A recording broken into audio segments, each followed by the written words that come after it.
ఉన్న బంగారాన్ని విడిపించి ఆ రోజు ఆన్లైన్ రేటుకే మేము కొంటాం. Sharma gold company.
రాజేంద్ర ప్రసాద్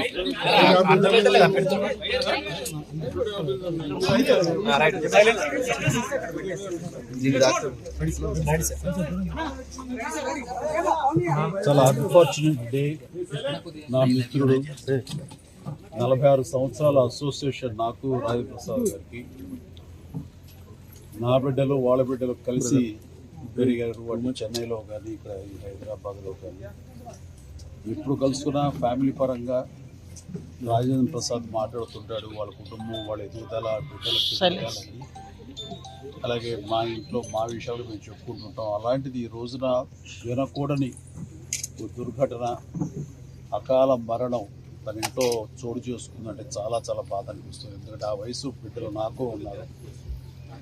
అలాంటి బిడ్డ అనుకోని విధంగా ఈ రోజున కాలం చెందడం అన్నది చాలా మనస్తాపానికి గురయ్యాను. ఈ సమయంలో ఎలా తీసుకుంటాడు ఏమిటి అన్నది, ఎలా ఓదార్చాలి అని వచ్చిన నాకు తన యొక్క జీవితంలో పరిపూర్ణమైనటువంటి వ్యక్తిగా ఈ రోజున కనిపించాడు. అందరు తెలిసి అందరు నవ్వించే, అందరికీ వినోదం పంచే రాజేంద్ర ప్రసాద్ ఈ రోజున తన వీట విషాదం జరిగింది. ఆ విషాదం ఎలా తీసుకుంటాడు అని అనుకుంటే, తనకున్నటువంటి వ్యక్తిత్వంతో ఆ బాధను కూడా దిగమింగుకొని మళ్ళీ తప్పదు జీవితంలో మనం అన్ని చవి చూడాలా, భగవంతుడు ఎన్ని పరీక్షలా పెడతాడంటూ ఒక వేదాంతలాగా తను మాట్లాడుతుంటే మరింత బాధ అనిపించింది. అలాంటి నా మిత్రుడికి ఇలాంటి సంఘటన జరగకూడదు. ఎందుకంటే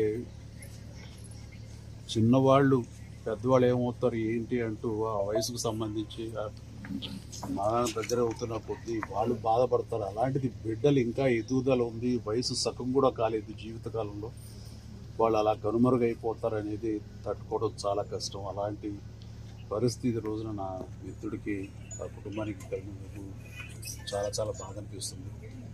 అలాంటి నా మిత్రుడు మళ్ళీ తిరిగి త్వరగా కోలుకోవాలని, ఈ విషాదం నుంచి కోలుకొని అందరికీ వినోదం పంచిపెట్టాలని, దైనందిన జీవితంలో ఎంత త్వరగా తను బయటికి రాగలిగితే, తన కుటుంబం ఈ బాధ నుంచి ఎంత త్వరగా బలం చేకూర్చు వాళ్ళు రాగలిగితే బాగుంటుందని, అలా ఉండాలని కోరుకుంటాం. భగవంతుని వాళ్ళందరికీ మనోధైర్యం ఇవ్వాలని కోరుకుంటూ, ఆ చనిపోయిన పాపకి ఆత్మ శాంతి కలగాలి.